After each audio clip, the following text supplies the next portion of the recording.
En fait, il se passe un truc qui peut arriver à tout le monde dans la vie, mais c'est rare qu'on l'éprouve à ce point-là au cinéma. Et le fait qu'il y ait un avant et un après, quoi. C'est ça, ouais. c'est ça le truc. Moi, la sensation que j'ai vécue, c'est un acte malveillant d'un scénariste. C'est-à-dire que pour moi, au moment où le truc se passe, je suis dans « Ah, ok, bah t'es malin, tu vas à Cannes et tu fais ça, quoi. » Enfin, en fait, c'est... pour moi, je savais pas qu'il allait à Cannes avant.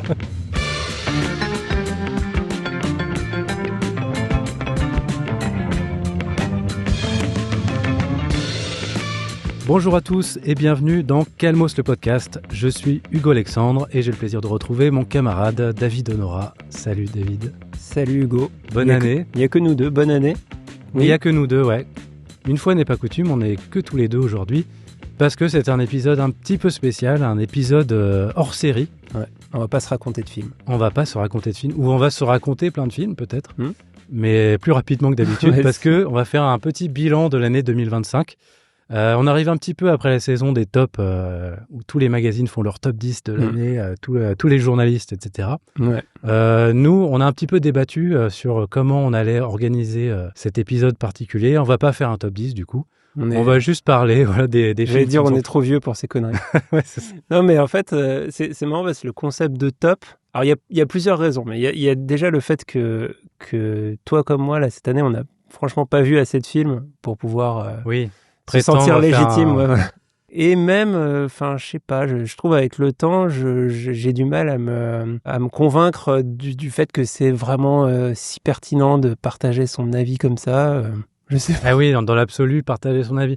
Moi, c'est surtout qu'en fait, classer des films qui sont très très différents. Ouais, enfin dire. Après, tu peux voir aussi, par exemple, le top 10. Souvent, ça va être. Il y a beaucoup de gens un petit peu edgy qui vont faire des top 10 non classés, tu vois, qui vont te dire... Ah, ça, c'est la plaie, ça, je déteste ça. Ah, t'es contre ça? Soit tu fais un top 10 et tu classes et il n'y a pas d'ex-aequo, ou soit tu fais pas de top 10, mais tu fais pas... Oui, mais ça peut aussi être les 10 films que j'ai retenus cette année. Ah quoi. Oui, non, mais ça d'accord. En fait d'ailleurs, pour moi, c'est souvent ça, même rétroactivement. Ça, je trouve ça intéressant de voir en fait les films que j'avais retenus telle année. Ouais. Et aussi, ce que je faisais à une époque assez souvent, j'essayais de lister donc les 10 films qui m'avaient le plus marqué et les 10 films, en faisant la synthèse des tops des autres gens, les 10 films de l'année que j'avais ratés, quoi. En gros... oui. Qui a rattrapé... Ouais, ça avait l'air super, mais du coup, je les ai pas vus. Et je m'en servais pour essayer de rattraper et de voir des bons trucs, quoi. Donc là, ça va être un peu ça, sauf qu'on n'a pas vu tant de films, ni toi ni moi. Ouais, et d'ailleurs, on peut peut-être commencer par celui-là.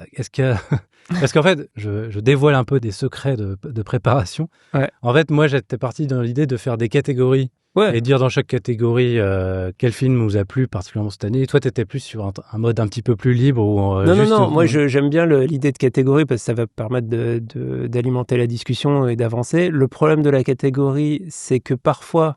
on va avoir des films où on ne sait pas trop où les mettre. Par exemple, moi, j'ai La Petite Dernière d'Afzia Herzi. Je ne savais pas dans quelle catégorie le mettre. Et je crois qu'on n'est pas trop d'accord sur ce film, mais on pourra en parler plus tard. Le film sur lequel on n'est pas d'accord. Ouais, voilà. C'est une catégorie. Nouvelle catégorie à ajouter. Donc non, je pense que c'est très bien de parler par catégorie. Après, le truc, c'est... on a une réflexion un peu générale sur le podcast où on a ce format installé qui demande une certaine préparation, où on raconte un film en entier. Les gens aiment, les gens n'aiment pas. J'imagine que les gens qui écoutent ce podcast en audio, ce sont plutôt les gens qui aiment et qui nous suivent tous les 15 jours et qui donc ont envie de retrouver un film très bientôt. Mais on a aussi envie de faire un format encore plus léger pour pouvoir éventuellement être présent entre ces épisodes. Plus souvent. Voilà. Enfin, l'idéal, c'est pas du tout sûr qu'on arrive à tenir ce rythme-là, mais l'idéal, ça serait de pouvoir alterner une semaine un épisode sans les élastiques, là, je sais pas comment l'appeler, un hors-série, un épisode free solo. En fait, c'est un peu ça, c'est des free solo. Les élastiques. Je sais pas. Non, je voulais dire, c'est pas les élastiques, c'est sans baudrier. Sans trame. Non, là, je suis sur une métaphore d'escalade. Ah. Tu vois ce que je veux dire? Oui, sans attache. Non, mais c'est pas ça. Il y a un vrai terme. Il y a un terme de... Sans filet. Ah bon? C'est ça que pour moi, c'est une métaphore de cirque sans filet. Oui, mais en fait... en fait, j'ai basculé de l'escalade. En fait, c'est ça que je voulais dire. Sans filet. D'accord, sans filet. Donc, un truc où juste on discute. Du free jazz. Du free jazz. Un petit épisode un peu free jazz. Où on fait des bruits de bouche et tout. Et donc, non, voilà, moi, j'aimerais bien avoir, dans le cadre de Calmos, cette sorte de petite récréation où juste on parle entre nous. Et moi, ma conviction, c'est que si tous les deux, toi, Hugo et moi, on se met à parler de n'importe quel sujet, au bout de 5-6 minutes, on finit par parler de cinéma parce qu'en fait, on retombe toujours là-dessus.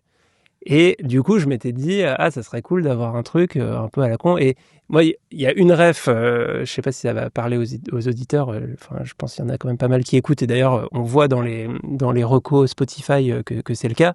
Il y a notre ami JB de TFTC qui a un podcast cinéma, très cinéma, dans lequel parfois il va interviewer John Woo, ou, Christian Clavier ou Olga Kurilenko. Et en parallèle, sur le même flux, de temps en temps, il y a le Podchias, où juste il va parler avec son pote Mehdi des trucs qui le saoulent dans la vie. Et j'aime bien ce côté récréation soupape, voilà.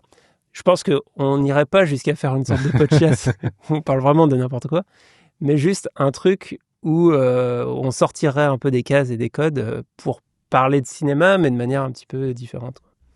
Bah, dites-nous dans les commentaires ce que vous pensez de ça. Est-ce que ça vous intéresserait d'avoir des hors-séries du podcast plus libres où on parle des films qu'on vient de voir ou même d'autres sujets comme les trucs qu'on déteste dans la vie En fait, et aussi ça, le truc que j'ai en tête là-dessus, c'est de pouvoir parler de nos obsessions du moment. Alors souvent, nos obsessions du moment, c'est des sujets de ciné. En fait, tu m'avais dit il y a quelque temps, t'es tombé dans le cinéma porno des années 70, je précise. Non, je suis pas tombé dans le cinéma porno. Ah bon, mais j'ai découvert que en 74 ou 75, dans le box-office français, dans tous les films qui ont fait plus d'1 million d'entrées, il y en a 4 ou 5 qui sont des films porno. Et donc, je me suis posé la question pourquoi. Et je me disais, ce serait intéressant d'en parler peut-être dans un essai vidéo de Du coup, tu les as vus, t'as vu ces films-là? Non, j'ai vu un film qui s'appelle Exhibition, qui est un documentaire sur une actrice porno de l'époque, fait par un réalisateur qui était pas spécialement un réalisateur de films porno, qui s'appelle Jean-François Davy. Mais qui a quand même réalisé des films porno, non? Oui, après. Et c'est l'un des gars il a fait 3 millions d'entrées avec ce film, quoi. Et il était sélectionné à Cannes avec ça et tout. Et donc, je trouve que c'est fou que, en 75, t'avais des cinémas classiques qui diffusaient des films porno, quoi. Donc voilà, c'était pas une obsession, mais c'était un sujet qui me paraissait intéressant. Et tu vois, pour moi, quand t'es là-dedans, je pense qu'il y a plein de trucs à raconter et à discuter en partant de ce sujet. Et après, éventuellement, on dérive et on peut parler d'autres choses. Et je pense que ça nous met, encore une fois, dans un autre rythme, une autre manière de parler, une autre manière de réfléchir qui, en fin de compte, enrichit en fait nos autres formats, nos autres sujets. Mais ce truc, ce mode de discussion, c'est un truc, moi, que j'aimerais bien qu'on fasse. Ton tact. Mais allons-y pour, du coup, les films de 2025. Alors, par quoi on commence? Est-ce qu'on démarre tout de suite par notre film préféré de l'année? Non, on va le garder pour la fin. On garde un pour peu de suspense. Pour l'équivalent du watch time en audio, le hear time. Alors, on peut commencer par, comme beaucoup de gens nous connaissent pour des analyses de comédie, peut-être qu'on peut parler des ou de la comédie qui nous a fait particulièrement rire cette année. Alors moi, je suis partagé et du coup, j'ai noté 3 titres parce que j'ai pas eu l'énorme coup de cœur, la comédie qui met tout le monde d'accord, qui me met moi-même d'accord. Ouais. Mais il y a 3 comédies que j'ai trouvées chouettes pour différentes raisons, mais sur lesquelles j'ai des réserves, aussi pour différentes raisons. Le premier, un film que j'ai vraiment beaucoup aimé, c'est une comédie romantique française, ça s'appelle Avignon, de Joanne Dionat. Ouais, je l'ai vu. Avec Baptiste Le Caplin.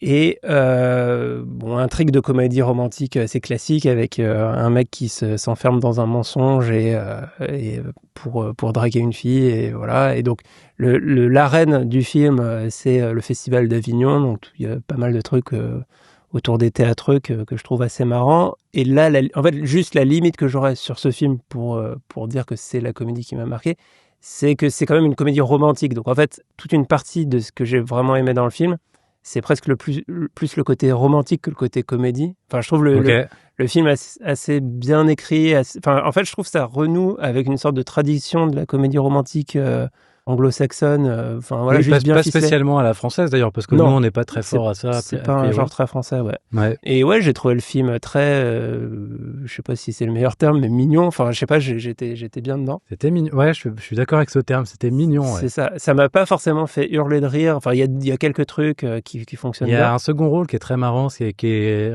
interprété par le réal lui-même, qui s'appelle Johan Dionnet. Ah, c'est le réal. Ouais, c'est le stagiaire, enfin le sorte de neveu, non? Ah non, c'est pas lui. Non, c'est le mec qui est très fier de faire des. Parce qu'en fait, ah oui, d'accord. On n'a pas pitché le film, peut-être. C'est en fait M-Troupe. En gros, ils font une pièce de boulevard, mais un peu cheapos, genre viens chez moi, ma sœur vend des frites ou je sais pas quoi.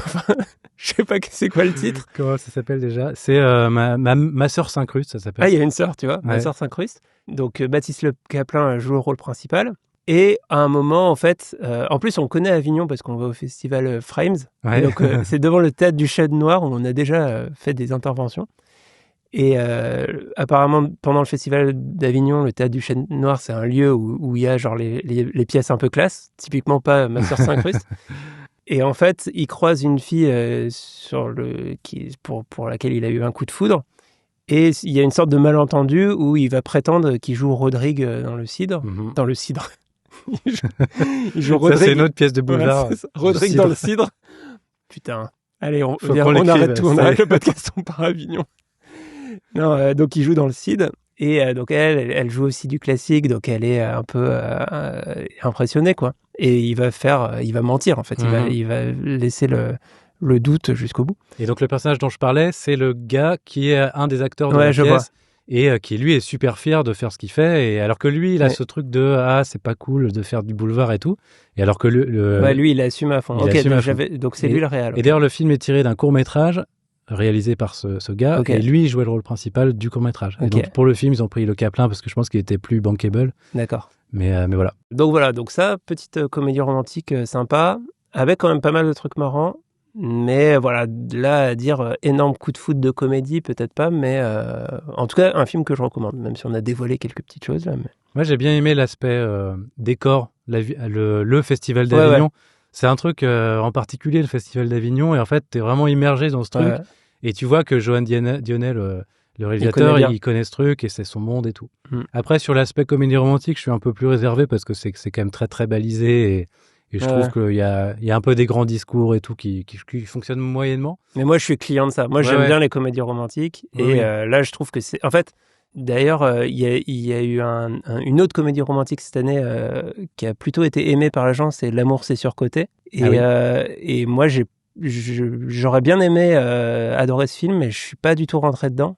Et justement parce que ce qui est bien dans la démarche, ça essaye de transcender un peu les codes de la comédie romantique, mais ça m'a laissé sur le carreau, quoi. Pareil, je me suis pas attaché du tout au personnage, moi. Et en fait, quand t'es pas embarqué par au moins un des personnages, t'as un peu du mal. En fait, ils ont pas trop fait d'efforts pour rendre l'un et l'autre personnage sympathiques. Ouais. Et donc, du coup, ça manque un peu, ouais. Donc, j'avais d'autres comédies que j'avais notées, mais toi, du coup? Moi, j'ai un film que j'ai beaucoup aimé, qui s'appelle Aimer perdre, de Harpo Guit et Lenny Guit, c'est des frères. Ouais. Qui avait fait Fils de Plouc il y a quelques années. Que j'avais vu, très marrant, enfin très, très bizarre aussi. Ah bah voilà, celui-là, je l'ai pas vu, le Fils de Plouc. Mais Aimer perdre, je m'attendais à rien de spécial et c'est vraiment un truc... il y a vraiment un ton très, très, très particulier. Et ça part vraiment dans tous les sens, c'est très échevelé. Je sais même plus trop de quoi ça parle, en fait. Okay. Et je sais qu'il y a un personnage principal qui s'appelle Armande Pigeon. Et en fait, c'est une galérienne, en fait. Elle habite dans une coloc avec 15 personnes et elle veut se sortir de la merde. Mais en fait, rien de ce qu'elle fait va l'aider à se sortir de la merde parce que ses méthodes ne sont pas les bonnes. Et notamment, elle joue de l'argent. Elle a un côté frénétique du jeu. Oui, parce que le titre, c'est Aimer perdre. Donc ça résonne avec ça. Ouais. C'est très, très cut dans la mise en scène. Il y a plein d'idées dans tous les sens. Ouais. Je pense qu'il faut le voir plusieurs fois pour se rendre compte de tous les petits détails. Okay. Et c'est le genre de film que j'aime bien. Le genre de film où vraiment tu sens la naissance de quelqu'un qui ont des trucs à raconter et une patine, quoi. Je pense que c'est la même chose que dans Fils de Plouc. C'est un truc que t'as pas trop vu avant. Ouais, c'est ça. Il y a peut-être une filiation un peu du cinéma belge avec des personnages qui sont un peu décalés, marginaux. Et donc, ce film-là, ça m'a bien plu. Alors que j'ai vu super tard, j'y allais vraiment sans trop savoir à quoi t'attendre. Ouais, et je me suis vraiment bien marré. Et il y a des seconds rôles très cool, comme Melville Poupeau ou Catherine Ringer, qui font qui se mettent en danger. J'ai bien envie de le rattraper, parce que Fils de Plouc... Alors, c'est pareil avec Fils de Plouc, je serais incapable de te re-raconter l'histoire. Mais ouais, j'ai des souvenirs de trucs en disant, putain, c'est vraiment audacieux de faire ça. Enfin, il y a des idées visuelles, des trucs comme ça. Ouais, c'est ça, c'est que dans le montage, dans la mise en scène, il y a des trucs nouveaux, quoi. Et c'est frais. C'est un terme un peu galvaudé, mais c'est vrai, tu te prends un vent de fraîcheur. T'as l'impression de pas avoir déjà vu ça 1000 fois. Exactement. Ouais. Alors toi, tes deux autres alors j'avais cité deux marrants. autres films, deux comédies que j'ai vraiment bien aimé, mais pareil, un peu de réserve. Il y avait Classe moyenne d'Anthony Cordier. Ok. Où là, en fait, je trouve j'ai trouvé les acteurs super, notamment Ramzy, Élodie Bouchez et Laffitte. Voilà. J'allais dire Vincent Laffitte. Laurent Laffitte. Laurent Laffitte. Laurent Laffitte, je le trouve vraiment très marrant là-dedans. En gros, c'est une comédie de lutte des classes avec, en gros, des grands bourgeois qui ont une maison et qui commencent à se clasher avec, en gros, le gardien et la gardienne qui s'occupent de la maison à l'année.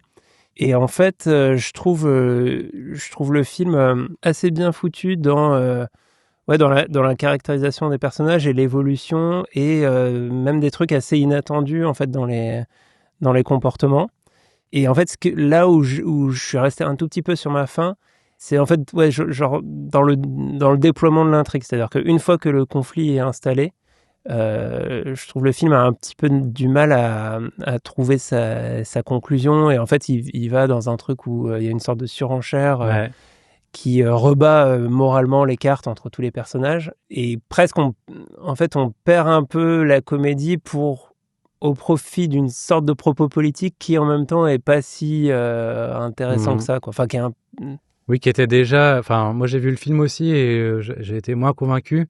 Et notamment parce qu'en fait, le propos du film, tu l'as au début du film, quoi. Et du coup, ça va pas très loin une fois qu'il y a le statement qui est fait que, voilà, il y a des gens qui s'entendent pas et qui n'arrivent pas à s'accorder. En fait, je trouve que c'est même presque plus fort dans les relations passif-agressives du début. Avec, par exemple, Élodie Bouchez. Elle joue une actrice qui sur le déclin. C'est ça, qui est sur le déclin, mais du coup, qui a très bien réussi sa vie. Et en fait, elle reprend un peu sa femme de ménage en comprenant pas pourquoi elle n'utilise pas le super appareil Vaporetto qu'elle lui a acheté. Et en fait, c'est sur des petits détails, tu vois, de trucs de comportement, en fait, très légers, mais en fait qui sont nocifs, en fait, et c'est là que je trouve que c'est assez marrant. Et en fait, quand ça rentre vraiment dans l'opposition où ils en viennent, en fait, aux mains et à se monter les uns contre les autres, là ça devient moins fort. Et j'ai lu notamment plusieurs personnes faire le parallèle avec Parasite, qui était un film sur ça, vraiment un film de lutte des classes. Et en fait, dans Parasite, il y a une virtuosité dans la mise en scène et dans la construction du moment où l'opposition a lieu et au moment où ça part vraiment en sucette, qu'on retrouve pas ici, quoi. Ouais. Et du coup, on est un petit peu sur un sous-Parasite, mais avec Laurent Laffitte et Ramzy avec Laurent Laffitte et Ramzy Bedia, qui du coup, dans notre langue, sur des trucs extrêmement subtils de jeu et tout, moi, réussissent à me cueillir. Alors c'est vrai que le Laurent Laffitte imbuvable qui sait bien faire, en fait, il est assez puissant, quoi. Et je pense que les gens écrivent les scénarios en pensant à lui. Il y a un autre film dans lequel il a joué que je n'ai pas vu, avec Isabelle Huppert, La femme la plus riche du monde. J'ai juste vu la bande-annonce. Et le Laurent Laffitte dans la bande-annonce, en tout cas, c'est le Laurent Laffitte too much. Pour moi, il a dépassé la limite. Il a trop tiré sur il faut rester imbuvable. dans la zone orange et pas aller plus loin. Donc, Et le dernier film... la dernière comédie qui m'a marqué cette année, c'est Splitsville de Michael Angelo Covino, qui avait fait un autre film dont je me rappelle plus le titre, qui était une sorte de, j'allais dire un film de vélo, parce qu'en fait il y a une séquence de vélo dedans, oui, une séquence d'enterrement. Mais c'est pas du tout un film de vélo parce que ils font du vélo qu'au début. Ouais, c'est ça. Comment ça s'appelait déjà? Parce qu'en fait, il y avait un cours, je sais plus pourquoi The Climb, ça s'appelait. The Climb. Donc il y avait cette notion de l'ascension en vélo. Et là, c'est un film un peu sur le polyamour, ou le couple libre plutôt. Ouais. Et en fait, là, et il y avait déjà ce problème dans le film précédent, il y a plein de situations très marrantes. Il y a des trucs, pareil, de comportement un peu subtils, juste sur des détails qui me font vraiment bien marrer. Et en même temps, il y a des scènes très grotesques. Notamment, il y a une scène à un moment où, en gros, ces deux amis et un des deux s'est tapé la femme de l'autre et ils commencent à se battre. Et sauf qu'ils se battent, mais hyper violemment, pendant genre 15 minutes à détruire toute la maison. Et ça, je sais pas, à la fois c'est assez élégant en termes de mise en scène. C'est un humour de la durée, du coup, c'est tellement long que ça devient marrant, non? Je sais pas. En fait, c'est là où je sais même plus si c'est de la comédie ou si le mec il a envie de filmer une baston, quoi. Enfin, il y a un truc avec vraiment des trucs où le gars traverse un aquarium. Enfin, c'est vraiment avec des grosses cascades, quoi. Okay. Et ça devient très violent. Et c'était déjà ça, un peu The Climb, où en fait, t'as des sortes j'allais dire des pièces montées, des morceaux de bravoure. En fait, il fait des sortes de morceaux de bravoure. D'accord. Et effectivement, il y a la durée, il y a des trucs, et il y a une grande scène d'anniversaire à la fin avec plein de personnages, et tu suis les différents trucs. Enfin, il y a vraiment plein d'idées, plein de choses. Et je suis pas enchanté par l'ensemble, partout. Mais dedans, à piocher, il y a... T'aimes les petits éclats de comédie, comme dans Classe Moyenne, du coup, finalement. C'est un peu comme dans Classe Moyenne. Ouais. C'est vraiment deux films très différents dans la forme et dans l'ambition, même visuelle. Mais oui, il y a des similitudes, parce qu'il y a aussi, dans les deux cas, une très belle baraque, des couples dysfonctionnels, un petit peu. Ça s'appelle Splitsville, c'est ça? Ça s'appelle Splitsville, ouais. Ok. Alors, c'est marrant, tu parles de films qui sont pas réussi sur toute la longueur, mais avec des petits éclats de comédie cool. Moi, j'ai pensé à un autre film, du coup, c'est Un ours dans le Jura de Franck Dubosc. Ah oui, qu'on avait vu ensemble au VIF. Au VIF en Suisse, un festival de comédie, super d'ailleurs. Et en fait, c'est un film qui est pas réussi sur toute la longueur, mais je trouve cool que Dubosc, donc c'est un film réalisé par Franck Dubosc, qui a réalisé d'autres films avant. Il a fait une comédie romantique avec Alexandra Lamy qui s'appelait Tout le monde debout, et après il a fait Rumba la vie, qui est un film... où c'est un père qui essaie de renouer avec une fille, et pour le coup, c'était vraiment pas réussi, à mon avis. Et je trouve ça cool que Dubosc, il essaie autre chose, et je trouve que ça lui va assez bien. Un film qui soit une comédie noire, alors les frères Cohen ont beaucoup été cités. Parce qu'il y a de la neige. Il y a de la neige, donc on dit et il y a des morts, il y a du sang. Ouais. C'est un peu abusif de comparer aux frères Cohen. Ouais. Mais j'aime bien cette petite ambiance-là. Il y a plein de scènes assez marrantes. En fait, c'est l'histoire de un mec qui est joué par Franck Dubosc, qui... il trouve une grosse somme d'argent. Il trouve une grosse somme d'argent dans la neige. Et en fait, il se trouve que c'est suite à un accident de voiture de truands qui ont cette somme d'argent. Et donc, ils planquent cet argent parce qu'ils ont vachement besoin d'argent. Et sa femme, qui est jouée par Laure Calamy. Et en gros, ils sont paniqués parce que leur meilleur pote, incarné par Benoît Poelvoorde, est un policier. Ouais. Donc il y a plein de scènes de suspense où en fait il y a des soupçons qui pèsent sur eux, et en fait ils essaient de planquer l'argent, mais ils sont pas forts à ça. Un peu comme dans les films des Cohen quand même. C'est des personnages qui sont dans une histoire trop grosse pour eux. Et donc il y a ce truc... il y a plein de scènes de suspense assez marrantes. Et moi, je suis curieux de voir le prochain film de Franck Dubosc. D'ailleurs, la parenté avec les Cohen et la neige, elle passe aussi par un autre film qui est pas des Cohen, mais qui est d'un pote des Cohen, c'est Simple Plan de Sam Raimi, où c'est une intrigue très similaire avec un mec qui trouve une grosse somme d'argent et après qui se demande comment il va devoir le gérer. Et Laure Calamy, qui est aussi dans Classe Moyenne, qui est dans toutes les comédies françaises. C'est vrai que la tournée, même dans les années précédentes, dans plein de comédies assez cool, Ouais, j'avais bien aimé Bonne Conduite. Antoinette, Bonne Conduite. Mais je trouve, j'ai plutôt bien aimé. En fait, je trouve que le film de Dubosc, plusieurs acteurs sont vraiment super, et je trouve Poelvoorde est très marrant dedans. Mais là où je trouve le film un peu décevant, c'est quand il se sent obligé, parce qu'il y a à la fois le côté un peu innovant d'essayer d'amener la comédie française vers quelque chose de nouveau, et donc les inspirations voilà, les Coen typiquement. Mais parfois, il cède aux sirènes de l'humour boomer. Il y a tout un truc, tout un arc sur peut-être des personnages fréquentent un club libertin ou quoi. Et oui, tout ça, c'est un peu j'avais complètement lourdingue. oublié ce truc, ouais. Oui, c'est un peu à C'est l'ancienne. juste des trucs à l'ancienne, des gags ou juste comme si le simple fait de mentionner un club libertin, c'est censé être marrant. Et ouais, si tu twistes pas un peu le truc, c'est pas forcément très efficace. Donc ouais, mais ouais, franchement, ça se tient très bien, quoi. C'est une comédie qui se voit bien, quoi. Bon, on en a terminé d'ailleurs avec le rire, là. Ça y est, c'est terminé les comédies. On va passer à la catégorie suivante. On peut peut-être parler d'un film qui nous aurait déçus, par exemple. Des déceptions, j'en ai eu plein cette année. Ah ouais. Plein combien? Je sais pas, j'en ai eu plein. Cette année, c'est marrant parce que je m'étais fait la réflexion l'année dernière que, en fait, globalement, depuis que j'ai ma fille, je vais quand même beaucoup moins souvent au cinéma.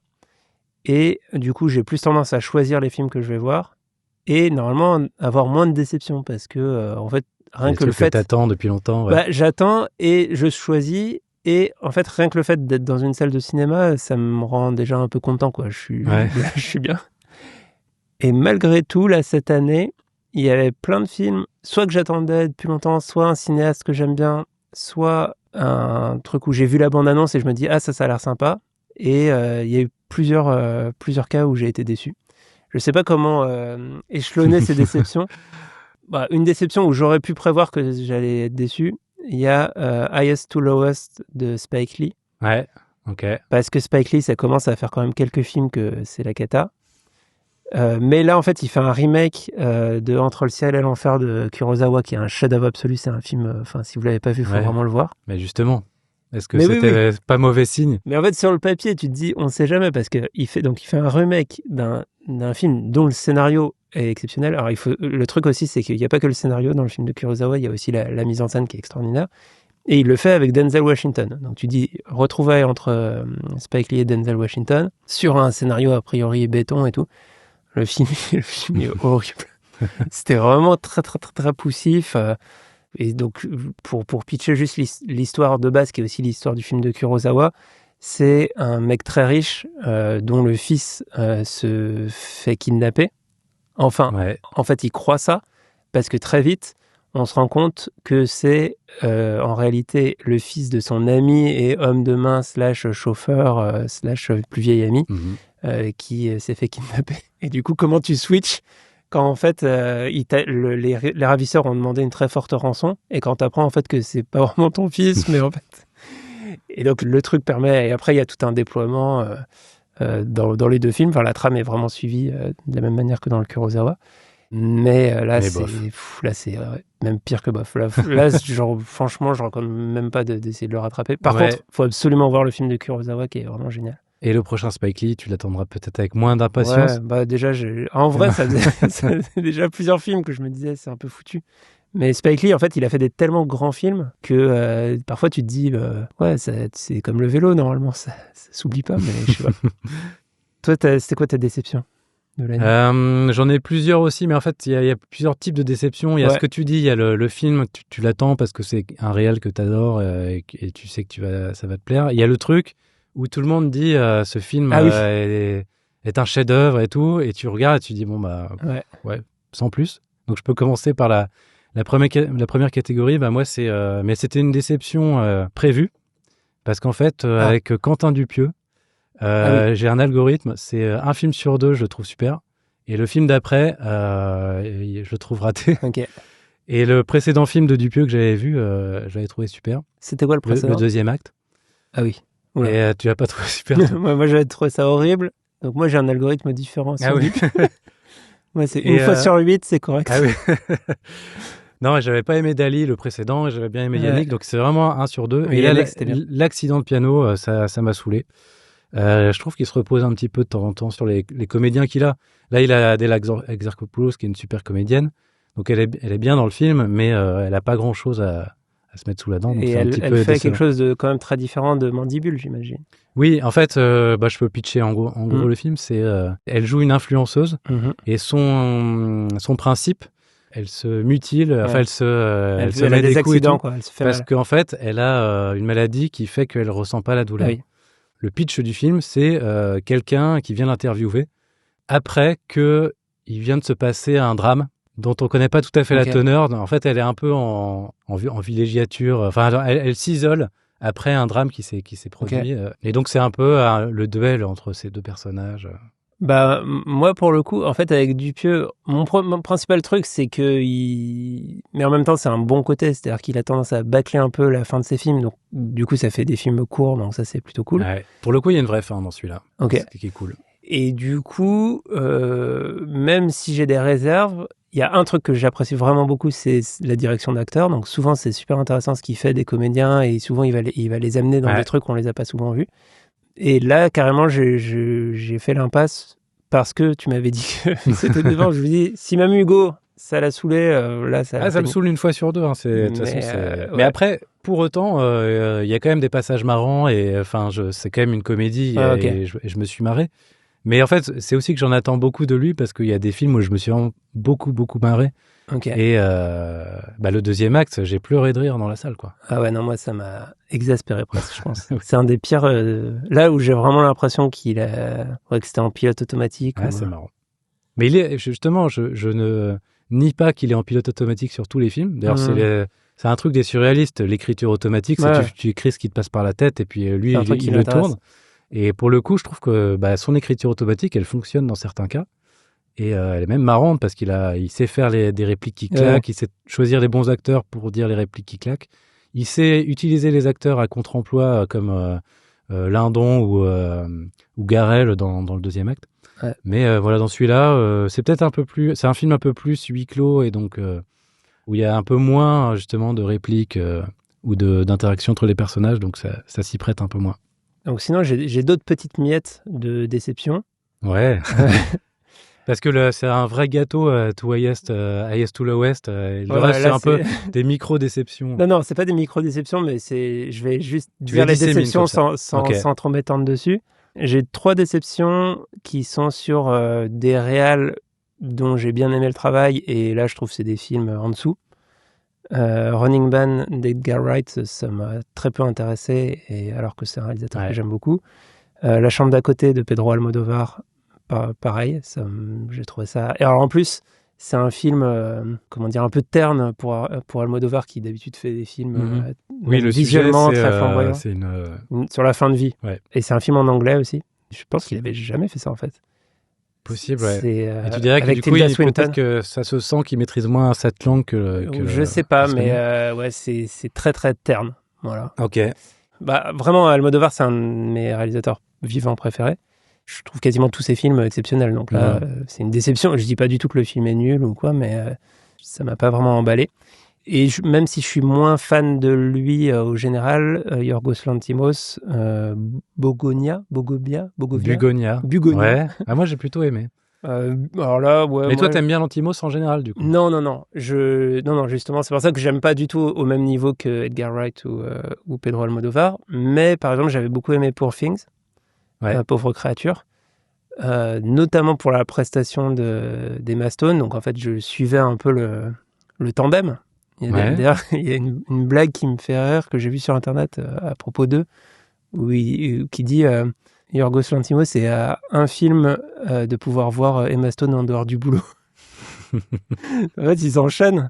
Là, elle a produit ses 3 derniers films. Le précédent film, j'avais trouvé ça... C'était une sorte de film à sketch en 3 parties que j'avais trouvé vraiment pas bon. Moi, j'aime beaucoup Lanthimos et ça m'avait un peu refroidi aussi, ouais. C'est quand même un cinéaste qui m'intéresse, que j'aime suivre, j'aime voir ses films. Et je pense qu'en fin de compte, Pauvre créature, c'est le film de lui que j'ai préféré. Oui, et d'ailleurs, c'est un film qui se différencie un peu des autres parce la manière dont il l'a faite est très très différente. C'est-à-dire qu'il a créé tout est filmé dans des décors. C'est un univers fantastique, fantasmagorique, ce qui n'est pas le cas de ses autres films. Oui, il fait des films très minimalistes. C'est un film qu'ils ont mis des années à faire, alors que Kinds of Kindness, presque ils l'ont filmé comme ça, à la va comme je te pousse, entre les prises de Poor Things, quoi. Et ça se sent un peu, quoi.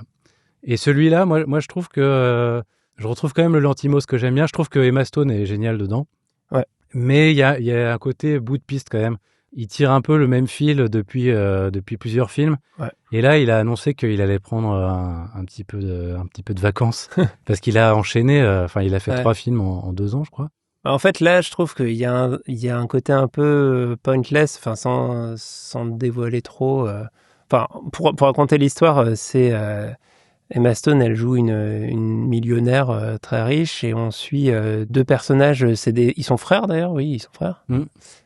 Qui eux sont des white trash vraiment dans la galère, et qui sont par ailleurs complotistes, et ils sont persuadés que le personnage d'Emma Stone est une extraterrestre, quoi, et donc ils la kidnappent pour obtenir des informations de sa part. En fait, ils veulent être en contact avec le chef du vaisseau ou je sais pas quoi. Parce qu'ils veulent aussi, parce que leur mère en fait est malade, et l'entreprise d'Emma Stone est impliquée en fait dans la maladie. C'est un labo pharmaceutique. Voilà.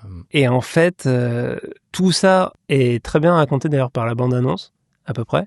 Et j'ai beaucoup aimé la toute fin du film, visuellement. Enfin, il y a des trucs qui m'ont plu dans la toute fin du film. Ouais. Et en fait, moi, ça m'aurait suffi, la bande-annonce plus la fin du film. Parce qu'en fait, tout le déploiement, toute la séquestration, machin... je vois pas où ça va.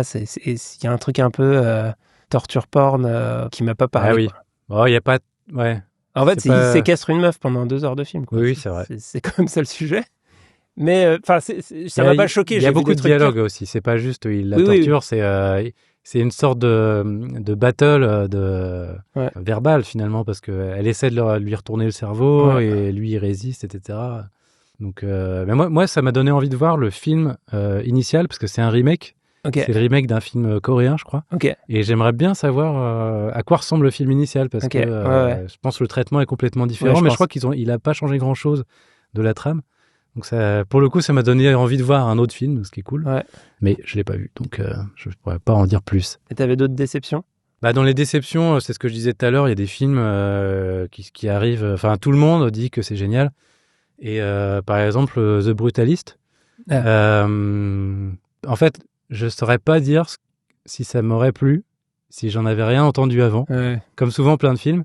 Mais là, du coup, j'ai été déçu parce qu'il arrivait avec une réputation de chef-d'œuvre, et même la bande-annonce, c'est limite écrit chef-d'œuvre dessus, parce qu'il y a une espèce de défilement horizontal et tout, un truc un petit peu arty. Et en fait, je trouve que le film raconte pas tant de choses que ça. Je trouve que la fin du film, elle te dit qu'en fait, que tout ce que tu viens de voir, c'est un peu de la blague. Enfin, je sais pas que... en fait, il y a un épilogue très explicatif qui te donne une sorte de grille de lecture du film qui n'a pas du tout été vraiment développée pendant le film. Enfin, c'est presque une sorte de twist, même si l'intro du film donnait des éléments. Enfin, là, pour le coup, en fait, effectivement, il y a le côté la réputation qui le précède, mais effectivement, une réputation en grande partie fabriquée et marketing. C'est sûr. Vraiment, et moi, quand je suis allé voir le film, j'avais vraiment envie de m'en prendre plein la gueule, d'avoir vraiment C'est ça, balancez-moi le gros chef-d'œuvre. Il y a des super scènes. La scène d'intro, tu démarres le film, tu te dis putain, mais ça va être génial pendant 3 heures. Et en fait, c'est pas génial pendant 3 heures. Et en fait, c'est très lourdingue. Je trouve Adrien Brody horrible, globalement, dans le film. Ouais. Il y a plein de choses à sauver, en fait, par moment. Enfin, il y a quand même des trucs, même visuellement, vraiment, vraiment chouettes. Mais, en fait, le côté pompier, est contenu dans le film lui-même. C'est-à-dire que le film et en même temps, c'est aussi un peu le sujet. C'est-à-dire que ça raconte l'histoire d'un architecte qui veut réaliser un projet démesuré, et ça va être le projet de sa vie, et il se passe plein de trucs en parallèle. D'ailleurs, les trucs qui se passent en parallèle, il a des problèmes de drogue, à un moment, il y a une scène de viol. Enfin, il y a aussi des trucs un peu glauques qui... un peu tape à l'œil. Voilà. Et du coup, on est sur un film presque qui organise la déception, parce que le film te vend du rêve en permanence. C'est ça, Alors que pourtant, il y a quand même des belles scènes. Il y a notamment, à un moment donné, il se retrouve à Carrare pour aller chercher du marbre, et la scène est super. Et en fait, moi, la réflexion que je me suis faite, c'est que ce film-là, du coup, j'ai été déçu, de fait. Mais j'ai envie de savoir ce que ce gars-là va faire après, parce que ce mec, il sort quasiment de nulle part. C'est un acteur à la base, et il a fait d'autres films avant, mais qui n'ont pas trop fonctionné. Et là, il débarque avec ce truc, cette grosse machine qui est encensée par tout le monde. Donc peut-être que le prochain film, on aura plus la tête froide quand on va l'aborder, et on pourra le... Ouais, peut-être, mais... Ou alors c'est un one-shot, et ce sera la nouvelle coqueluche, ce sera un autre gars. Mais en fait, s'il se met à faire que des films comme ça... avec un énorme melon en disant je suis vraiment un génie, ça va être... Mais moi, pour le coup, j'ai trouvé l'antidote à The Brutalist, qui correspond à la catégorie suivante qu'on avait imaginée. C'est le film sous-coté. Ouais. Je l'ai mis en film sous-coté, je sais pas s'il est sous-coté, mais dans mon esprit, il est sous-coté justement par rapport à The Brutalist. C'est L'inconnu de la Grande Arche, qui raconte la même histoire. L'histoire d'un architecte qui veut faire un projet pharaonique et qui va vraiment s'accrocher à cette volonté et à pas vouloir sacrifier son art au profit de quoi que ce soit d'autre. Qui a une relation de couple un peu plus stable. Bon, et puis c'est un Danois. Il faut voir que l'Adrien Brody du film de The Brutalist, littéralement, il sortit des camps au début du film. Enfin, donc son passif est extrêmement douloureux. Notre ami Claes Bang dans L'inconnu de la Grande Arche a moins de soucis.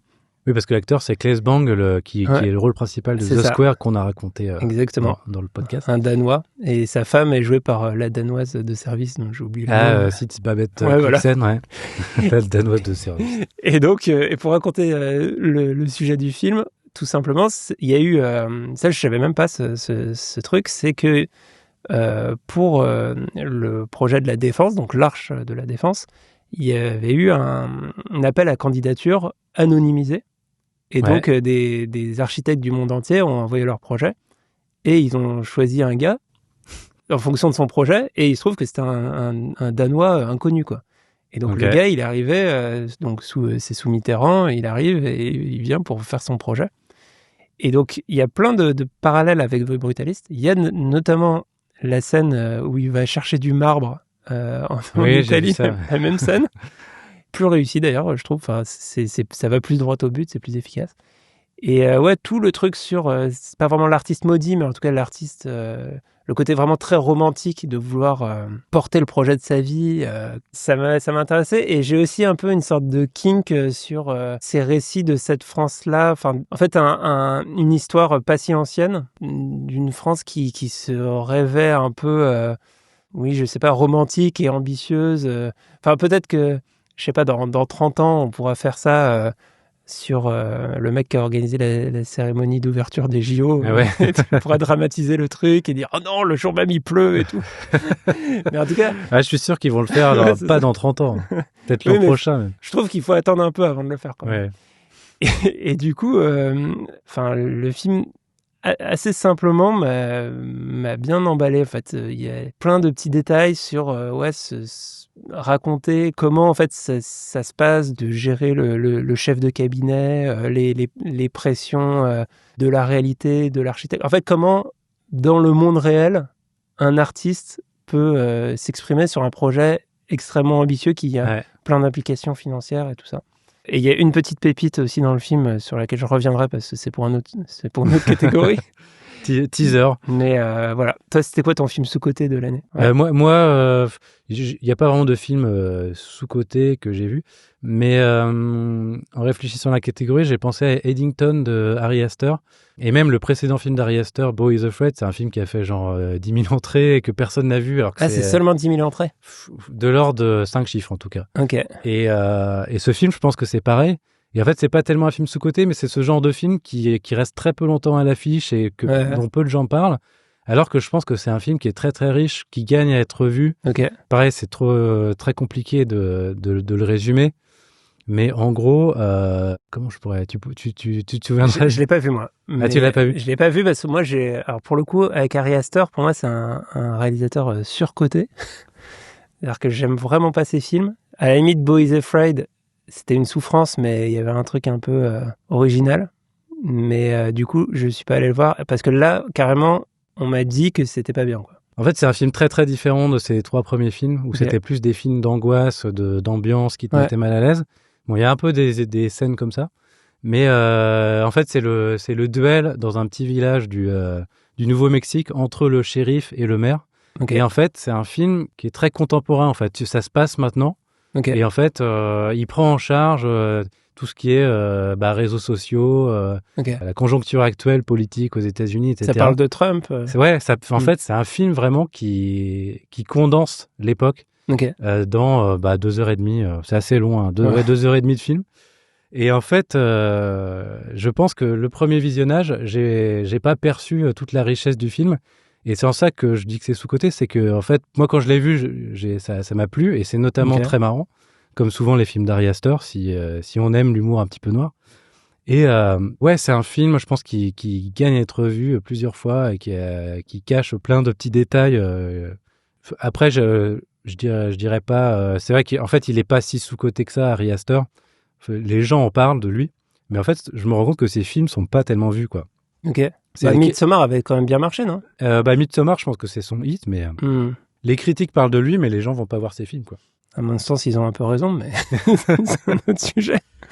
Tu es responsable de tes propos. Donc voilà pour les films sous-cotés. On va peut-être maintenant dire du bien de certains films ou de certaines personnalités. On avait imaginé une catégorie, un cinéaste qu'on aurait découvert cette année. Est-ce que tu as découvert un cinéaste particulièrement cette année? Découvert un cinéaste, c'est peut-être un grand mot, parce que je ne sais absolument rien de ce duo de cinéastes que je vais citer. Alors, qui sont Chris Appelhans et Maggie Kang. Ouais. Est-ce que tu sais quel film ils ont réalisé ensemble? C'est des Américains? Ouais, je crois. C'est vrai que j'ai découvert, c'est-à-dire que j'ai découvert, mais j'ai absolument rien cherché sur eux, donc je ne sais rien. Non, mais par contre, c'est le duo qui a réalisé K-Pop Demon Hunters. Ah, oh, ok.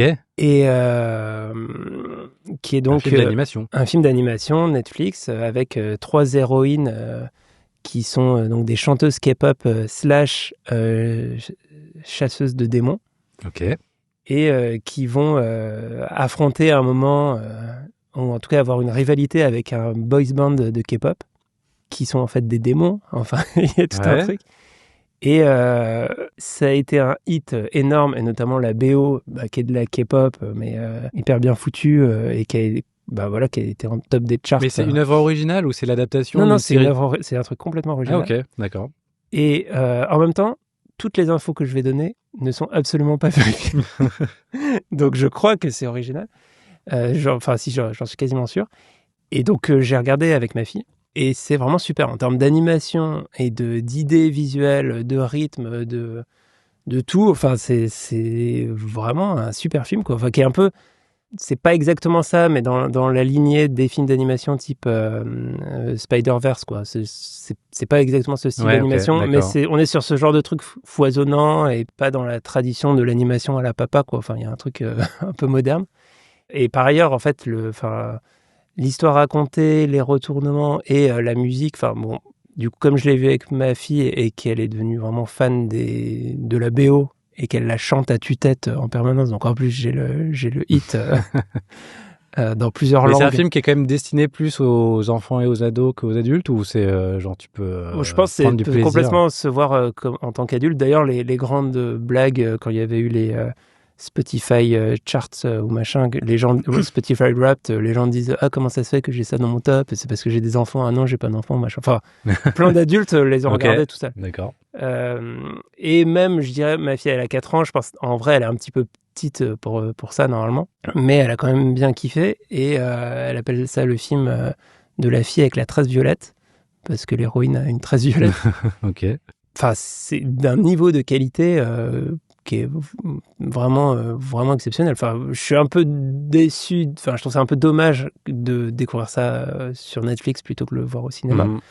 Mais ouais, c'est à la fois drôle, rythmé, plein d'idées visuelles, une histoire qui se tient avec vraiment des antagonismes, des personnages, des retournements de situation.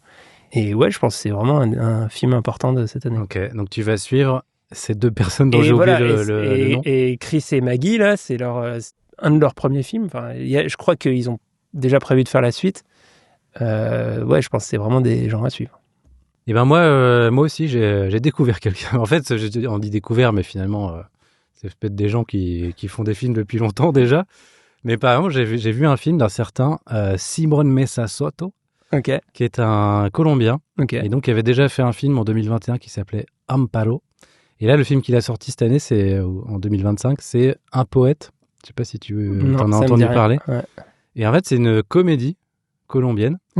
mais une comédie très particulière. En fait, ça raconte l'histoire d'un mec qui est un poète, justement. Mais les poètes de nos jours, c'est pas des gens qui gagnent beaucoup leur vie. En fait, c'est des gens qui galèrent. Enfin, peut-être de tout temps, d'ailleurs. Ouais. Et en fait, c'est un mec, il est poète depuis 30 ans, il fait des petites conférences et tout, mais en fait, il est fauché. Mm-hmm. Et donc, il doit gagner vraiment sa vie. Mais lui, il a une haute idée de lui-même et il veut pas... Enfin, apparemment, on lui dit va donner des cours au lycée. Et pour lui, c'est l'enfer, quoi. Ouais. Donc, il se retrouve à donner des cours au lycée. Et en fait... il y a une de ses élèves qui écrit de la poésie sur son cahier et en fait il veut lui faire rencontrer l'intelligentsia et tout, faire d'elle une poète et tout. Et en fait le film est très marrant parce que le personnage, c'est une sorte de personnage neurasthénique à la Napoléon Dynamite. Mais bon, c'est très différent de Napoléon Dynamite, mais il y a un côté un petit peu ce genre de personnage décalé. Il est jeune ou c'est un vieux? Non, c'est plutôt un vieux, c'est un mec qui a 45-50 ans, pas si vieux que ça. C'est parce que quand tu m'as dit, au début j'imagais un vieux, quand tu m'as dit Napoléon Dynamite, je me dis, ça se trouve il est jeune. La dégaine du gars. C'est un film très marrant dans le scénario, et en fait la mise en scène aussi est super cut, super efficace, et en fait c'est un film qui est en même temps un film d'auteur. D'ailleurs il était à Cannes, il a gagné un prix à un certain regard, je crois. Et c'est en même temps, moi je suis toujours à la recherche de nouveaux auteurs de comédie. Et en fait, finalement, il y en a aussi en Colombie et dans des pays où tu t'attends pas à ce qu'il y ait des comédies qui sortent. Et le cinéma colombien, en général, c'est plutôt des trucs assez trash.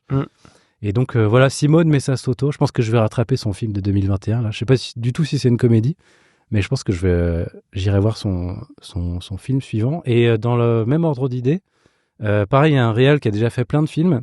C'est Radu Jude. Radu Jude, je sais pas comment ça se dit. Et il a fait 2 films cette année, dont un qui s'appelle Continental 25. Et en fait, c'est des comédies, mais des comédies avec un rythme très, très, très particulier. Ouais. Donc, j'aime bien ces films, mais je finis par me faire chier quand même, en fait. Et je me dis à chaque fois, bon, le prochain, c'est celui où je vais vraiment adhérer. Et en fait, ce film-là, c'est l'histoire d'une fille qui bosse pour l'administration de je sais plus quelle ville. Et en fait, elle expulse un SDF à un moment donné. Elle l'expulse et elle lui dit je vous laisse 10 minutes pour prendre vos affaires et tout, parce qu'il est dans un squat, quoi. Et en fait, il se suicide dans l'espace des 10 minutes. Elle le retrouve pendu au radiateur. Et en fait, tout le film, c'est elle qui va raconter cette histoire. Évidemment, elle culpabilise à fond et tout, elle est vraiment pas bien. Et toute l'histoire, c'est elle qui raconte cette histoire à plein de gens différents et de plein de strates de la société. Donc sa meilleure pote, elle raconte l'histoire à un prêtre et tout. Ouais. Et en fait, c'est un film qui est quand même très théorique, avec des longues discussions, et tout n'est pas très marrant. Mais il y a des trucs très marrants. Il y a notamment le running gag du fait qu'à chaque fois qu'elle raconte le truc, les gens lui disent « Mais attends, il s'est pendu au radiateur ». Et donc, elle doit réexpliquer le truc. Et en fait, il s'est mis à un cintre et je sais pas quoi. Et en fait, c'est des films qui décrivent la société roumaine de manière très, très aiguë et assez marrante. Et il avait fait un film qui s'appelait Bad Luck Banging il y a quelques années, qui a eu l'Ours d'Or à Berlin, je crois. Et c'est pareil, ça partait un peu dans tous les sens et c'était un peu compliqué à suivre. Mais je me dis, Radu Jude, à un moment donné, il va faire un chef-d'œuvre et je serai là pour le découvrir. Très bien. Autre chose parmi les cinéastes où on peut passer on peut passer à la suite. Ou à un acteur ou à une actrice que tu aurais découvert cette année? C'était ma petite pépite que je gardais tout à l'heure. Que tu gardais au chaud. Dans L'Inconnu de la Grande Arche. C'est pas vraiment une découverte, hein, c'est un gars qu'on connaît, que j'ai déjà vu jouer par le passé. Mais là, je l'ai redécouvert, on va dire. Et c'est Xavier Dolan. Xavier Dolan, dans L'Inconnu de la Grande Arche, a la particularité de jouer exactement comme Christian Clavier jeune. Et c'est incroyable. Genre, il y a vraiment une scène où à un moment, il n'est pas à l'écran. Et je dis, mais pourquoi il y a Christian Clavier jeune qui parle? Mais alors, comment tu décrirais le jeu de Christian Clavier jeune? En fait, c'est dans les films qu'on a vus. Donc, c'est Christian Clavier dans Les Bronzés, dans Les Bronzés font du ski, dans Je vais craquer. Et donc, il y a un côté un peu exaspéré, bourgeois, mais plutôt petit bourgeois. Mais donc, il y a un côté très légèrement maniéré, mais en même temps, j'allais dire un peu poète, mais un peu... En fait, c'est vraiment cette subtilité entre le côté très pragmatique, donc qui va toujours revenir à des trucs très concrets, et il est obligé de défendre un certain nombre de principes, sinon c'est le bordel, et wannabe artiste. D'ailleurs, en fait, son personnage dans Je vais craquer, est vraiment autour de ça. C'est-à-dire que il va abandonner femme et enfant pour essayer de vivre la vie de romancier dans une petite chambre de bonne et tout. Et en fait, c'est le cousin d'un poète dont je parlais. Ouais, c'est ce genre de gars, alors ça me donne encore plus envie. Mais en fait, tu vois, cette position où en fait, t'as envie d'être rebelle et libre, mais tu l'es pas totalement. Enfin, voilà. C'est pas du tout le cas du personnage de Dolan dans le film, parce qu'il joue une sorte de conseiller ministériel. Oui, c'est pas vu, c'est pas écrit pour être marrant la manière dont il joue. Si, par contre. Ah si. Par contre, oui, c'est vrai qu'il y a un truc que j'ai pas dit sur le film, c'est que c'est border une comédie. Enfin, il y a plein de trucs qui sont faits pour être marrants. Typiquement avec Michel Faux qui joue Mitterrand, il y a plein de trucs drôles. Si, c'est quand même assez marrant. Ça avait pas du tout l'air dans la bande. Non, en fait, c'est pas une pure comédie du tout. Mais il y a plein de trucs qui sont marrants, il y a des vrais gags. Et ouais, non, donc non, vraiment, je pense que le personnage de Xavier Dolan dans le film est plutôt un personnage comique. Et pour moi, il faut l'embaucher dans toutes les comédies françaises. Enfin, dans des comédies françaises un peu chic, un peu bien écrites. Il faut filer un rôle à Xavier Dolan. Xavier Dolan is the new Christian Clavier. Ouais, à un moment, en fait, c'est souvent, justement, quand tu écris une comédie, tu vas pouvoir te dire, en fait, quand tu as tes refs, tu te dis, ah bah là, ça serait bien si je pouvais avoir André Dussolier à 40 ans, ou avoir... j'aimerais bien avoir un Bacri, ou un truc comme ça. Ça peut être le fils de Christian Clavier. Là, tu l'as. Là, si tu rêves d'avoir le Christian Clavier des bronzés, ou du Père Noël est une ordure, il suffit de demander à Xavier Dolan, c'est génial. Bah, franchement, je vais aller le voir, le film, parce que là, j'ai clairement envie de voir ça. Ouais. Et ça te laisse sans voix.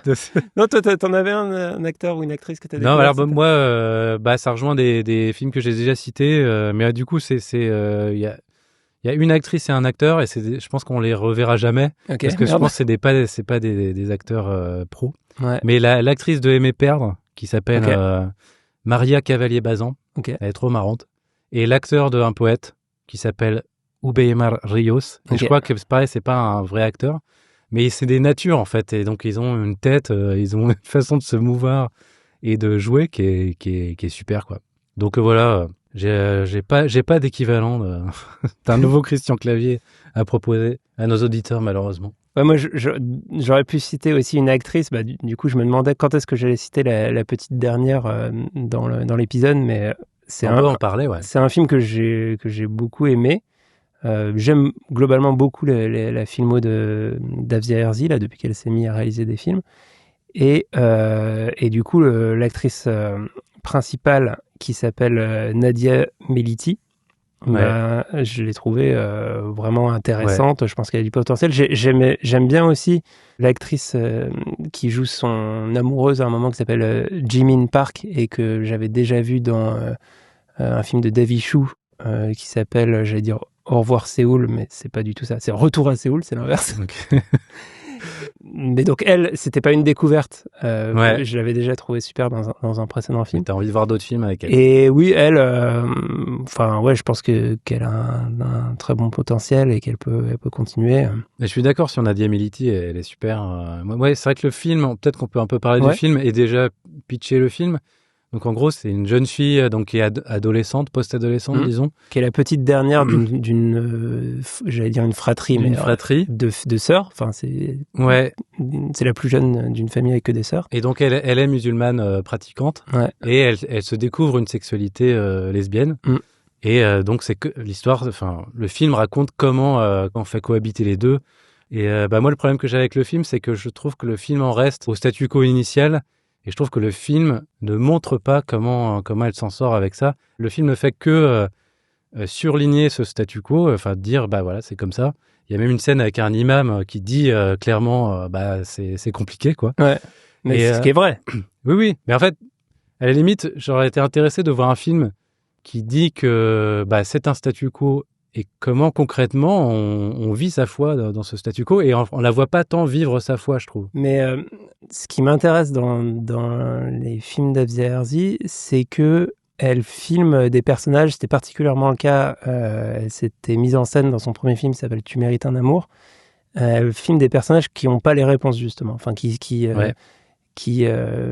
souvent font plein d'erreurs, plein de conneries, se prennent des portes, se trompent, savent pas où elles vont, etc. Là, typiquement, on est en fait au-delà de ce que tu as exposé, c'est-à-dire que le personnage en fait explore et découvre, en fait se pose des questions sur son identité, en fait, sur qui elle est, en quoi elle croit, qu'est-ce que ça fait d'être amoureux, qu'est-ce que ça fait d'être déçu sentimentalement. Et en fait, elle n'aura jamais de réponse sur rien parce que, et moi ça me parle, parce qu'on n'a jamais de réponse sur rien en fait. Enfin, il y a un truc, en tout cas, c'est ce genre de cinéma qui est pas du tout. Enfin, il n'y a pas vraiment de thèse, quoi. Elle a pas un truc où elle veut nous emmener, où elle. Bon, après, donc là, en l'occurrence, contrairement à ses films précédents, là, c'est adapté d'un roman qui témoigne du coup d'une expérience réelle de l'autrice du roman. Et Zeherzi elle-même n'étant pas lesbienne, donc elle a apporté son regard sur le sujet, donc c'est pas comme si elle exprimait sa propre sensibilité totalement. Enfin, en tout cas sur ce sujet, il y a un truc où elle a un regard qui est un peu plus extérieur que à mon avis, sur son premier film. Et ouais, en fait, moi, ces films-là, je les vois comme je sais pas comment décrire le truc, mais comme une sorte de boule de sensibilité, enfin où je regarde, j'essaye de me connecter un peu avec les personnages et je vis un moment avec ces personnages et je sais qu'effectivement j'aurais pas enfin, ça fait fonctionner ma rationalité, mais de manière très particulière, dans le sens où en fait juste je me pose plein de questions et je me dis qu'est-ce qu'elle ressent là, ou pourquoi elle a fait ça, ou est-ce que cette situation est réparable, ou est-ce qu'on peut pardonner ça? Enfin, je sais pas, je me pose plein de questions qui m'interrogent sur moi-même et ça me paraît en fait assez naturel que le personnage n'ait pas les réponses non plus, quoi. En fait, moi, ce qui m'a gêné, c'est surtout que, comme tu disais, Afsia Herzi n'est pas vraiment concernée par le sujet du film. Et en fait, j'ai l'impression qu'elle fait le film que n'importe qui ferait sur ce sujet-là. Et notamment, elle fait le film que Keshish a déjà fait sur ce sujet-là. Et je trouve qu'elle répète des scènes qu'on a déjà vues chez Keshish, comme si c'était une sorte de figure imposée de faire toutes ces scènes-là. Et je trouve pas trop de singularité à ce personnage, alors même qu'il est inspiré d'une vraie personne qui a vraiment écrit son autobiographie. Et en fait, je trouve que le film est fort sur des passages qui sont pas tellement liés au sujet du film finalement. Mais peut-être qu'après, moi, je me suis dit c'est un film sur ce sujet-là. Alors que pour toi, c'est plus un film sur l'impossibilité au sens théorique, quoi, et pas tant le fait de faire cohabiter sa foi et sa sexualité, ce qui est peut-être un sujet peut-être périphérique finalement dans l'histoire. Non, je sais pas si c'est périphérique. Enfin, d'abord, je dirais un truc, c'est que c'est quand même très différent de La vie d'Adèle. Enfin, il y a pour les gens qui n'ont pas vu le film, il ne faut pas s'attendre à avoir un remake de La vie d'Adèle. C'est quand même, moi, je trouve très différent. En fait, dès que tu déplaces un certain nombre de choses dans ce genre de cinéma-là, pour moi, ça change tout parce qu'en fait, c'est pas le même milieu social. Il y a notamment la question de l'islam. Il y a même le côté beaucoup plus entreprenant, en fait. Enfin, dans La vie d'Adèle, en fait, elle subit un peu son histoire. Oui, elle est plus dans l'exploration. Bah là, elle est active. Elle va sur les applis. Elle essaye d'aller dans les bars, dans les machins. Enfin, en fait, et ça, je pense que c'est alors justement, le fait qu'elle aille dans les bars et tout, je trouve que ça correspond pas au personnage tel qu'il est dépeint dans le reste du film, et c'est pour ça que je trouve pas tellement l'unité du personnage et que j'ai l'impression que c'est un petit peu factice, quoi. Et mais par contre, il y a plein de scènes de la vie, notamment les scènes qui se passent au lycée. Je les trouve super. Enfin, j'ai l'impression qu'il y a des personnages, qu'il y a de la vie. Et dès qu'on revient sur le sujet du film, je trouve qu'on perd un peu le regard de Afsia Herzi. Et notamment, je trouve que l'histoire qu'elle a avec le personnage incarné par cette actrice dont j'ai oublié le nom, bah, je trouve que cette histoire est très très banale. Et c'est une histoire que n'importe qui peut avoir. Et il n'y a pas de regard très particulier sur cette histoire. Oui. En fait, je trouve que c'est presque hors sujet par rapport au film. Mais c'est aussi parce que j'avais décidé qu'il y avait un sujet au film. Ouais, mais en fait, tu as décidé, mais c'est aussi, effectivement, c'est quand même le côté film-sujet et un truc qui est aussi dans la communication autour du film. Enfin, le positionnement du film est là-dessus. Mais effectivement, moi, la banalité, c'est presque un peu ce que je recherche sur ce type de film. C'est-à-dire qu'il y a un truc très commun, dans lequel j'arrive à me projeter, pas forcément m'identifier, mais à connecter bien avec les personnages, justement, parce que ils ont plein de doutes et ce qui leur arrive est extrêmement commun et vécu par tout le monde. Et ouais, c'est quelque chose que je trouve souvent intéressant dans ce que ça permet de faire aux comédiens. Et donc, du coup, là, l'actrice principale, bah, ça la met plutôt en valeur parce que du coup, elle se retrouve à avoir joué un truc avec lequel j'imagine, elle aussi peut se connecter. Mais l'actrice est super. En tout cas, parce que c'était ça la catégorie oui, c'est vrai sur laquelle on parlait. Nadia Emeliti est super. Je pense qu'elle va avoir une belle carrière. Pour le coup, elle est actrice et donc elle va faire d'autres films. On en était où? Qu'est-ce qu'il nous restait à faire? Bah, on est presque à la fin, là, parce que... moi, j'avais imaginé une catégorie documentaire, mais toi, tu me disais que t'as pas tellement vu de documentaires cette année. J'ai vu, mais je crois que je les note pas, ou enfin, je sais pas trop. Moi, je vais voir beaucoup de documentaires au cinéma, en fait. Je me rends compte que j'aime ça. Et j'en ai vu 2, notamment. Le meilleur documentaire que j'ai vu cette année, ça s'appelle Striptease Intégral. Et c'est un épisode de l'émission Striptease, en fait. Ok. Enfin, c'est plusieurs épisodes. Il y a 4 épisodes de Striptease. Bon, pour ceux qui connaissent pas, pour les plus jeunes, peut-être, Striptease, c'était une émission belge qui a démarré dans les années 80. Il y a eu des épisodes jusqu'à assez récemment, où en gros, on suit des gens un peu haut en couleur, avec un style sans voix off, voilà, qui commandent pas l'action. Mais ils vont souvent chercher des personnages très très particuliers. Oui, et le but c'est de leur faire un peu oublier la caméra, quoi. Donc en fait, tu les suis partout. C'est ça. Et donc là, on a 4 histoires ou 5 histoires différentes. Et c'est marrant parce qu'il y a notamment... Mais donc c'est juste des épisodes de Striptease. Oui, mais c'est la quintessence de Striptease, vraiment. Ah bon? Et il y a une cohérence thématique, il y a un truc. C'est un film et c'est pas vraiment des épisodes de Striptease, c'est des nouveaux personnages. Enfin, ils ont pas fait un best-of de Striptease. D'accord, mais factuellement c'est des épisodes de Striptease. Oui, voilà. Ok. Et donc il y a notamment un épisode qui est centré sur une comédienne qui fait le Festival d'Avignon.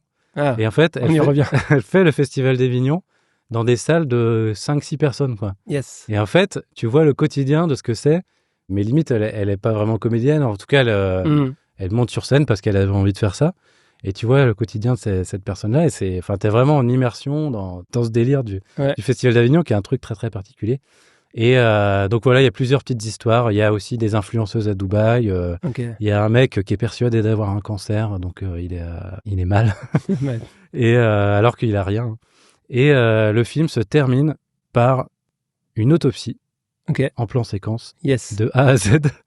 Et ça, j'ai jamais vu ça au cinéma. Et c'est un truc très très particulier à voir en salle parce que les gens réagissent. Et c'est vraiment une expérience de cinéma. Bon, je pense qu'il passe plus au cinéma malheureusement. Mais voilà, c'est vraiment le niveau 10 sur 10 du documentaire. Et la caméra est sur le corps ? Non, la caméra est en plan fixe, un peu plus loin. Donc tu vois pas vraiment, tu vois pas les interactions des vivants autour de ce corps. Il y a une personne qui autopsie le corps et il sort les organes et tout.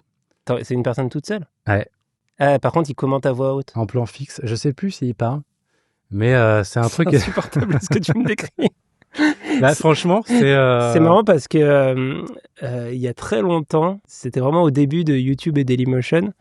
Et sur un business précédent, c'était avant qu'on fasse Vodcaster, dont le projet au départ était d'être une sorte de plateforme de vidéo avec des extraits de films. On avait scruté ce qui était uploadé sur les plateformes. Et du coup, à l'époque, tu pouvais voir les derniers uploads sur YouTube et Dailymotion. Ouais. Et dans ce contexte-là, j'avais vu une vidéo d'autopsie uploadée sur Dailymotion. Ok. Et donc maintenant, c'est un film.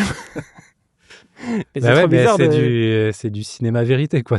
Et alors il y a un petit twist à la fin de la scène, mais je ne vous dévoile pas si vous voulez découvrir par vous-même.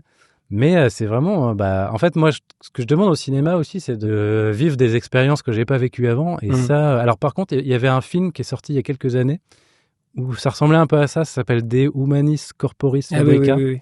Et c'est un documentaire sur l'hôpital. Mais en fait, où tu voyais... c'est un documentaire un peu arty aussi, où tu voyais notamment des scènes d'hôpital, et tu voyais aussi des opérations, mais des trucs très, très hardcore. Tu rentrais dans le détail de ce que c'est que la vie d'un chirurgien et ce qu'il fait au quotidien.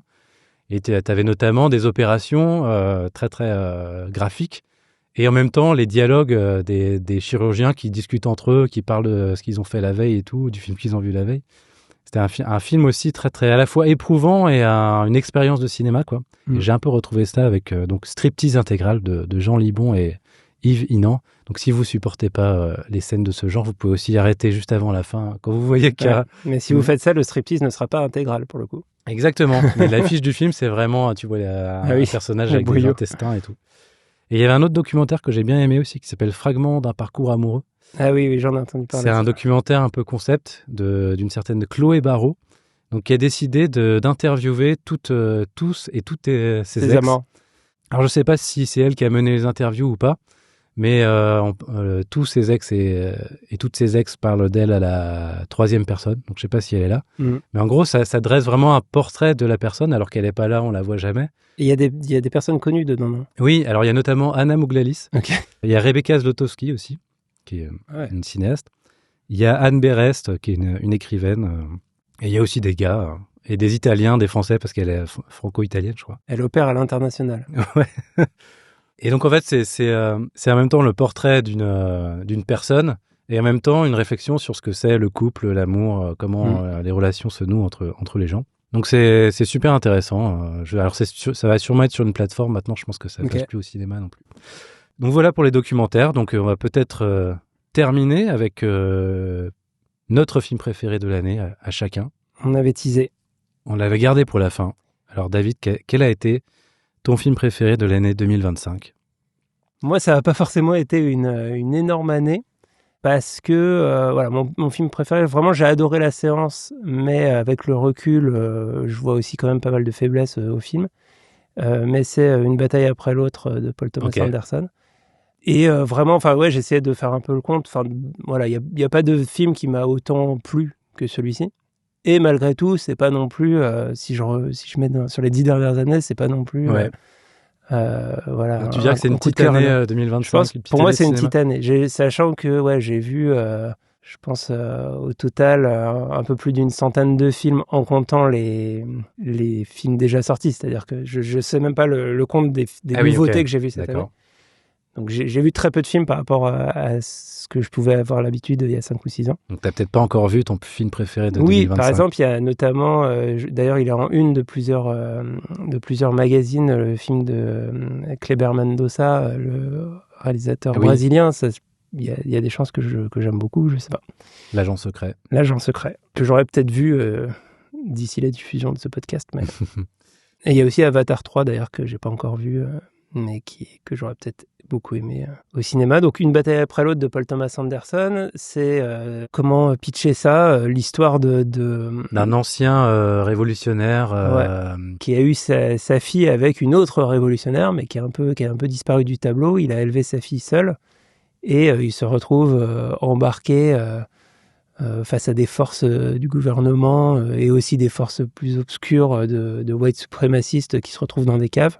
Ouais, des gens veulent le tuer, lui et sa fille, et donc du coup, c'est une grande cavale de 2h30. Ouais. Et moi, le film m'a complètement emporté sur le rythme, la mise en scène, l'écriture. Enfin, ça faisait longtemps que j'avais quand même pas été aussi embarqué par, comment dire, le fait de... Je comprends absolument pas où ça va. Je sais pas ce qui va se passer dans la scène suivante, mais à chaque fois, je reste captivé. Et le film est assez long. Ça m'a pas du tout paru long. Et j'ai tout le temps été captivé et emballé en fait par ce qui se passait jusqu'au bout, et avec des idées visuelles, des idées de mise en scène, en fait je trouve que quasiment jamais il va choisir l'option la plus évidente pour mettre en scène un truc, quoi. Ouais. Et que ce soit la manière où il positionne sa caméra, la manière dont il va le moment où il va couper la scène ou pas, la manière de faire jouer les acteurs, enfin c'est donc Leonardo DiCaprio dans le rôle principal qui est sur une nouvelle tendance de personnage un peu bouffon et un peu à la ramasse. Oui, un film qui est très marrant aussi par moment.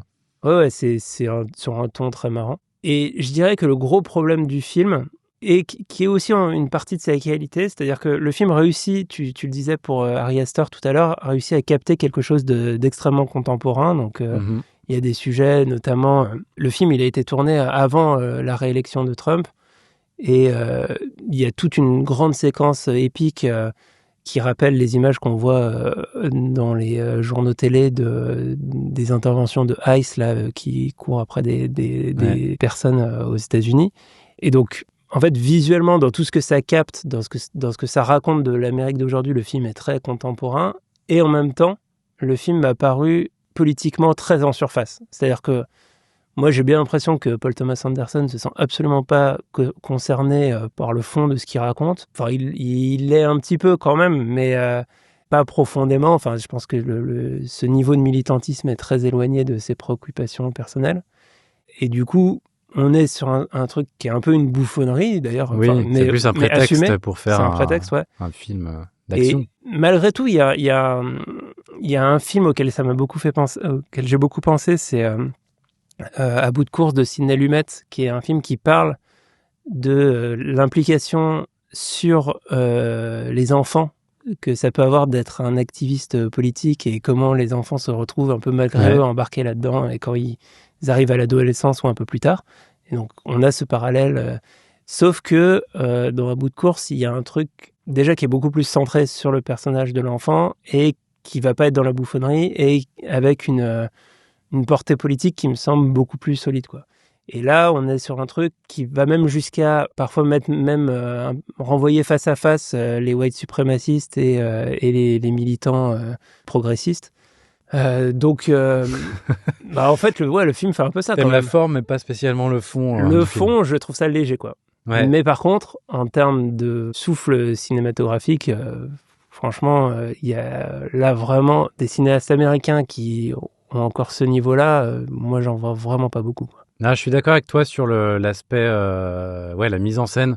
C'est-à-dire qu'il y a une scène, une scène d'action qui dure 1 heure en fait dans le film. Ouais. La scène centrale où il doit se faire exfiltrer. Sur les toits et tout là, c'est fou. Et en fait, c'est un espèce de rouleau compresseur lent. Enfin, c'est trop bizarre. Mais avec la musique qui maintient le rythme. Ouais. Il y a une musique de Johnny Greenwood qui est très particulière aussi. Et donc ça, c'est sûr qu'on peut pas lui enlever qu'il est très très fort là-dessus.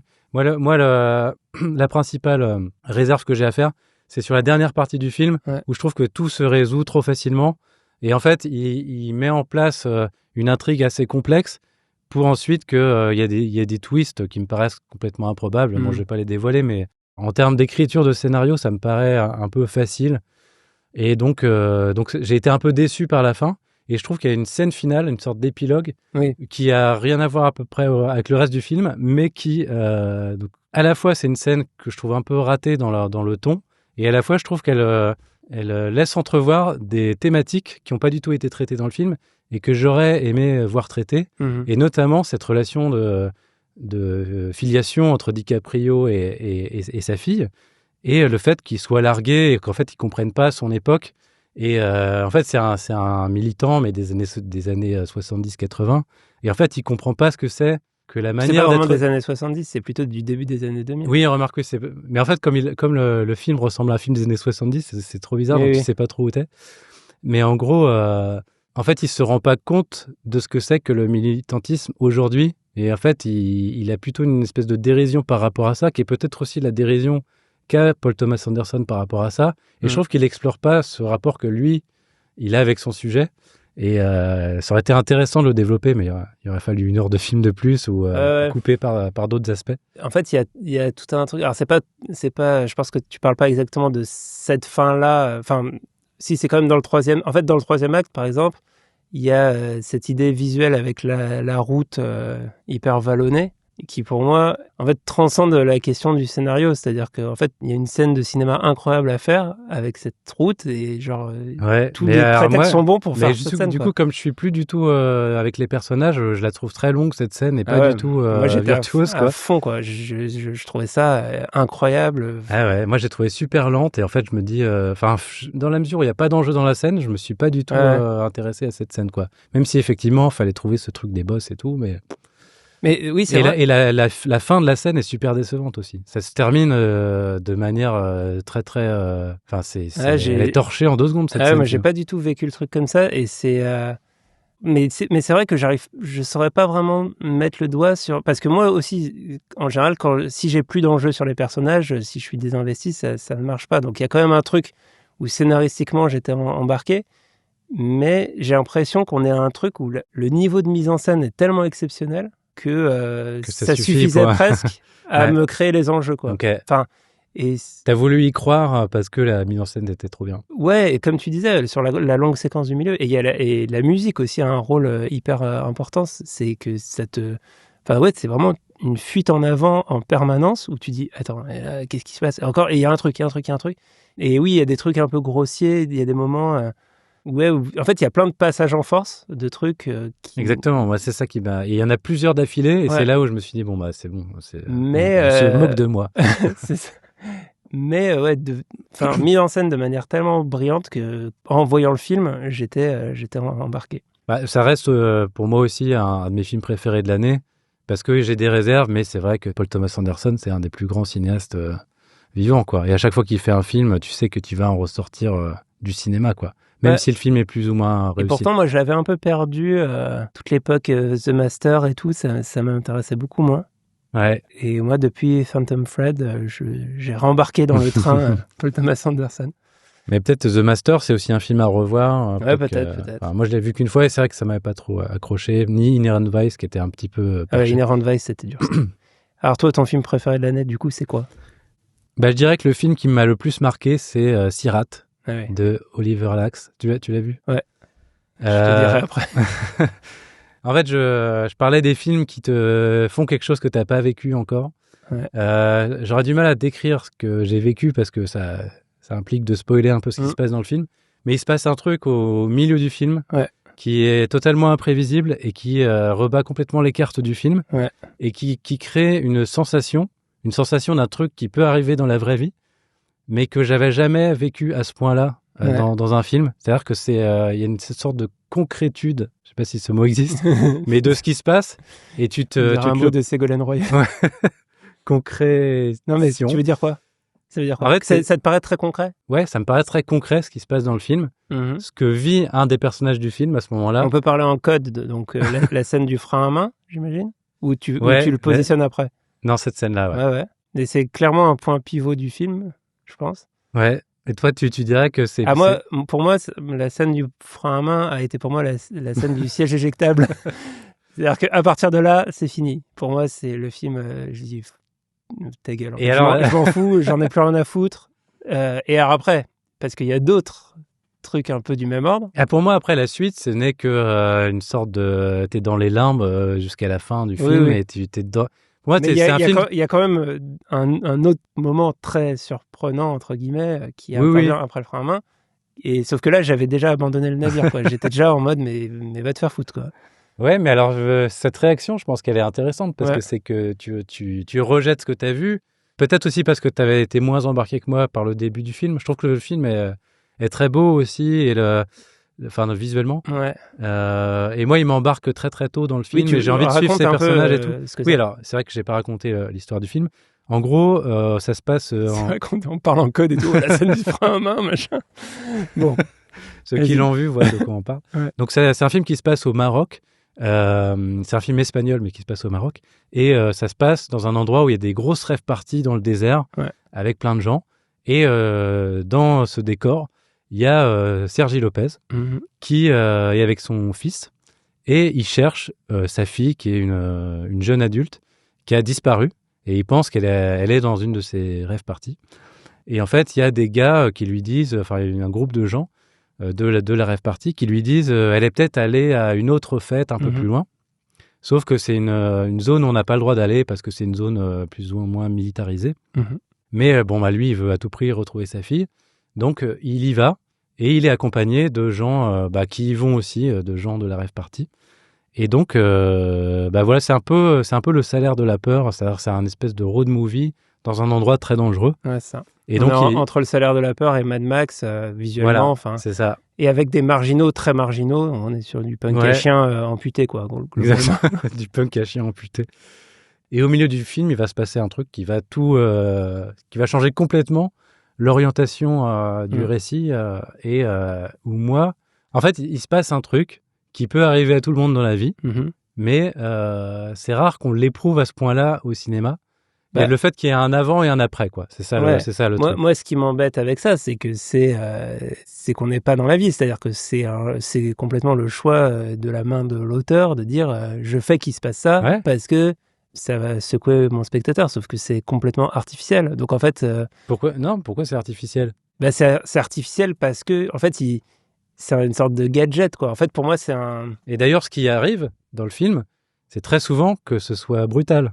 Donc, et en fait, c'est cette sensation. Sauf que, en fait, oui, d'accord. En fait, le truc, c'est que, effectivement, le dispositif, c'est presque comme raconter une blague. C'est-à-dire qu'il va mettre en place toute la prémisse exprès pour que tu ne t'attendes pas à que ce truc arrive et que tu te le prennes de plein fouet.